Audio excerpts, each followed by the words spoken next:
Ang itatanong ko lang po ay yung sa atin po ngayon, alam na natin na malapit na dumating ang Panginoon, kaya po tayo pinaghahanda. Sa palagay niyo po ba, naganap na po ba ang lahat ng mga palatandaan o ang signs na ibinigay ng ating Panginoon sa kanyang nalalapit na pagdating?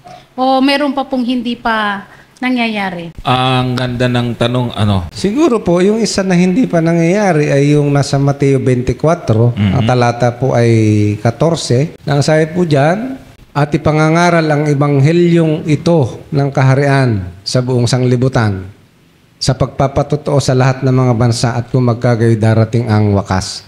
So sa lahat po ng palatandaan na ibinigay ng ating Panginoon dyan sa Mateo 24, ay ito yung nakikita ko na hindi pa po nangyayari sa ating kapanahunan ngayon, mga kapatid. Kaya actually, ang Seventh-day Adventist, ito po yung kanyang daladalang aral. Ito nga yung pabalita ng tatlong sinugong anghel. Ang tawag po dyan ay everlasting gospel na kailangang ipangaral. Ang sabi doon sa Apokalipsis 14, ang talata po ay 6. At nakita ko ang ibang anghel na lumilipad sa gitna ng langit na may mabuting balita. Ayan po yan, yung ebanghelyo o gospel. Mabuting balita na walang hanggan. Sa English po yan ay everlasting gospel. Upang ibalita sa mga nananahan sa lupa, sa bawat bansa at angkan at wika at bayan. So ito'y bahagi ng ating misyon, mga kapatid. No?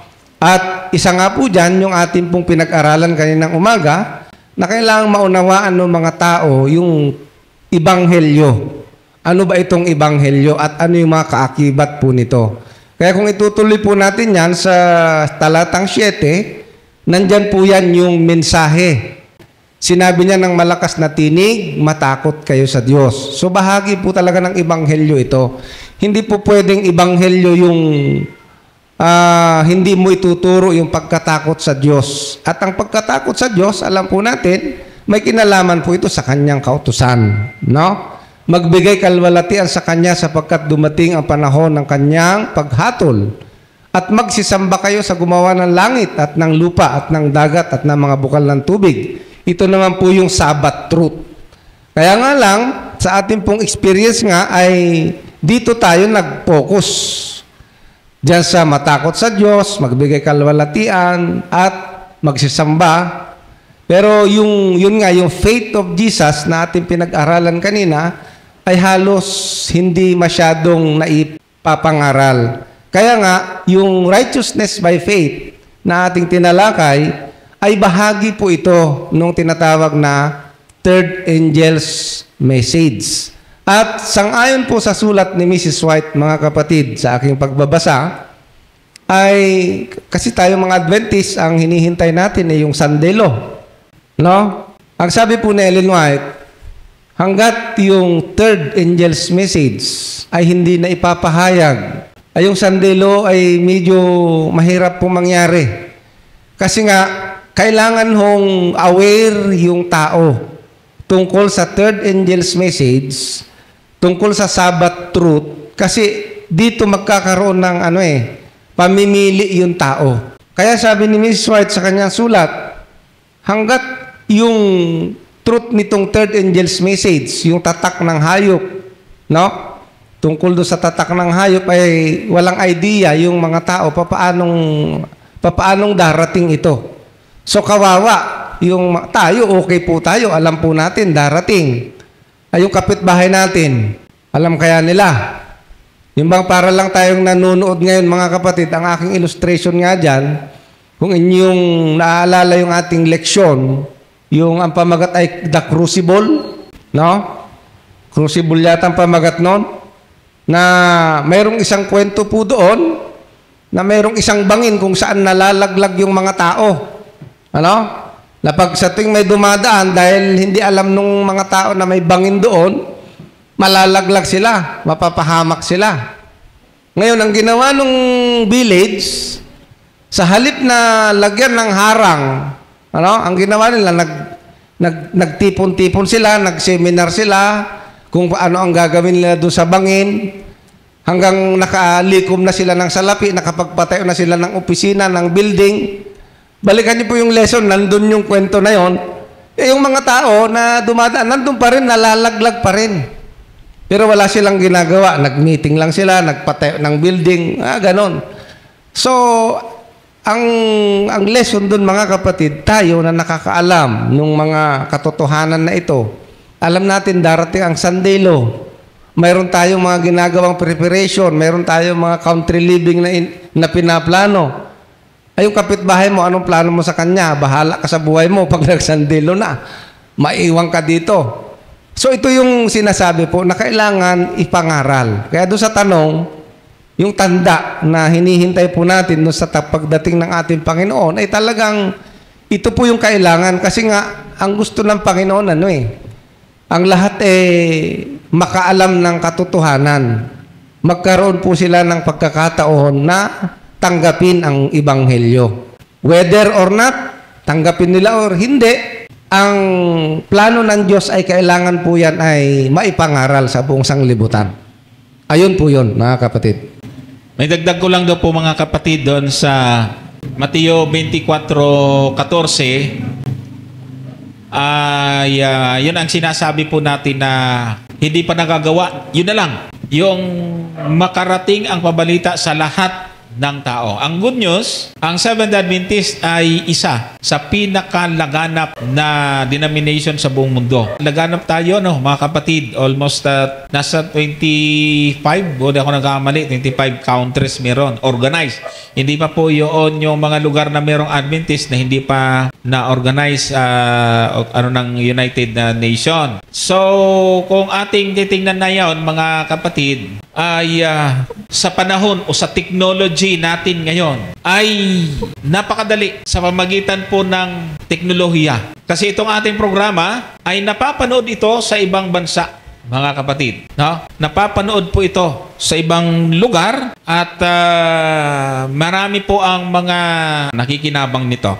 Ngayon, doon sa Daniel 12:4, meron kasing ganito, mga kapatid. Idagdag po natin ito kung paano ito natin maiuugnay doon sa Mateo 24:14. Ang sabi po dyan, ngunit ikaw o Daniel, isara mo ang mga salita at tatakan mo ang aklat hanggang sa panahon ng kawakasan, marami ang tatakbo ng parot parito at ang kaalaman ay lalago. So, yung technology, mga kapatid, ngayon ay grabe, amazing. Inabutan ko pa, bata pa ako, ay pinaglalaroan namin yung telepono, lata, tapos may tali. Hello, yung telepono. Tapos nababalita no na darating yung panahon, yung kausap mo sa telepono, makikita mo. Okay, parang too good to be true. Pero ngayon, talagang nangyayari. At ang matindi ngayon, yung AI. Alam niyo po yon, mga kapatid. Hindi lang ChatGPT, mayroong DeepSeek, mayroong pang kompetensya rin siya Yung ChatGPT, yung AI na yan. Minsan nagbabiyahe ako, kausap ko, cellphone hello po, AI. Saan nga po sa Biblia yung mababasa ganito? Sabihin niya, pwedeng paki-explain yung kahulugan, ipapaliwanag niya rin. O kita mo, wala kang kasama, may kausap ka. At talagang nakakamangha, mga kapatid. Ang tindi na tupad na rin ito. At tingnan po ninyo kung paano natin iuugnay itong pinag-uusapan natin ngayon dito sa aking binabanggit nito.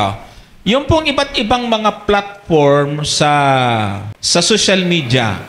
Meron po tayong YouTube, Facebook, WhatsApp, Instagram, TikTok, may WeChat, yung iba pa yung Facebook Messenger, meron pang Telegram, Douyin, ito yung Chinese TikTok, Snapchat, at ano pa po ito? Twitter. Meron pang Sina Weibo, Pinterest, Reddit, yan. Ang tao sa Facebook ay, sa isang buwan to, 3.5 billion. So, kung meron kang sikat na page, program, content, ganyan karami yung potensyal na kaya nga kumikita ng marami, no? Malalaki ho ang kinikita. Dito na naging sentro po ito.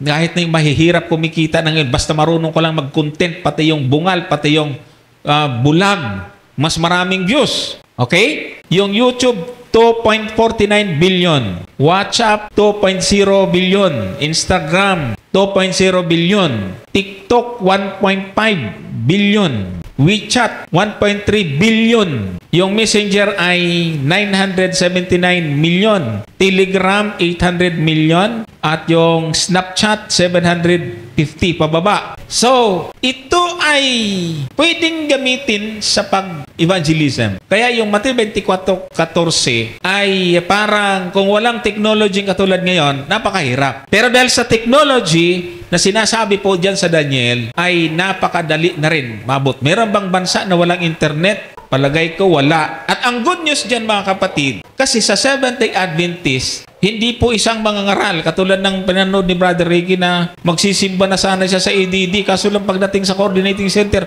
wala namang taong nagsasalita. TV, si Brad Eli, umatras siya. Hindi naman to dapat. Okay? So, tayo, may preacher tayong Chinese, Arabic, Japanese. Halos lahat ng dialect may preacher ang Adventist.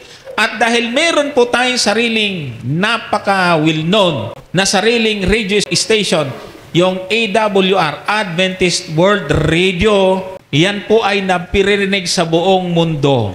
At yan ay pinakikinggan sa mga Muslims country. Mga kapatid, yan ang advantage ng Seventh-day Adventist. Kasi ang tunay na iglesia ay dapat may kakayanan na magparating ng mabuting balita sa lahat ng bansa. Ano? At dun tayo ay nakakatupad. Hindi ba pwedeng sabi, kami ang tunay na iglesia, kilala lang sa isang barangay, ay tumigil ka na dyan. Malabo naman yan. Biro mo, tatawag ang ikaw tunay na iglesia. Kilala ka lang sa isang lugar, hindi ka man nakarating ng kabilang barangay. Hindi yan. So, ang tunay na bayan ng Diyos, gagamitin ng Panginoon para maabot ang lahat ng bansa. Ang kagandahan sa Adventist, kahit ikaw, pwede kang mangaral. Yung iba naman, laganap din, pero isa lang yung mangangaral, ay wala rin, limited. So, ganun po mga kapatid. Kaya nga, tayo bilang mga Seventh-day talagang naging fulfillment po talaga tayo ng tunay na bayan ng Diyos. At sa ating panahon ay kailangan po talaga na dahil dito matutupad na rin yung Mateo 24:14 at pagkatapos nito darating ang wakas. Din doon sa talata, di ba? Balikan nga natin yung 24:14. Ano sabi? Tingnan niyo sabi. At ipangangaral ang ebanghilyong ito ng kaharian sa buong sanglibutan sa pagpapatuto sa lahat ng mga bansa. At anong mangyayari? Kung magkagayoy, darating ang wakas. So dahil sa technology, halos narating na po natin. Halos na ipaabot na yung pabalita ng Seventh-day Adventist. Ano mangyayari? Darating ang wakas. Hindi lang natin mahulaan kung anong taon, anong buwan, anong araw. Pero ako'y naniniwala, malapit na.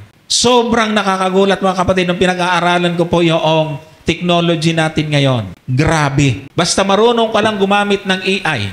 Pero mo, nagbabiral ngayon yung AI. Tataka ko dun sa matanda, galing sumagot. Lolo, anong mga ganitong ganyan? Ang galing sumagot, AI.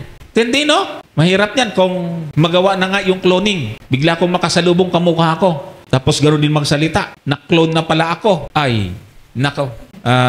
Ibig sabihin ay panahon na tayo ay dapat wag nang patulog-tulog. No? Hindi na tayo pwedeng patumpik-tumpik. Ang ganda ng patutuon ni Brother Ricky kanina. Dahil nga sa biroin mo, di natin alam. Biglang nagdilim yung kampanya paningin. Iniisip niya. Katapusan niya na. Pero nag-pray siya, Panginoon, tulutan mo muna akong makapanumbalik. Yun, nandyan siya ngayon. Ano ko lang ito, Brother Johnson. Dati kasi, sa record ng Adventist, parang more than 20 countries pa yung walang Adventist. Tinignan ko ngayon dito mga kapatid, yung latest, 10 na lang. Baka nga meron, punti na lang talaga. Baka ubos na hindi natin, kasi ito latest yan 10 countries na lang po ang walang Adventist. Ha? Medyo nakaka-ano po ito. No? So, alam po natin na talagang malapit na po. Ayan. Okay.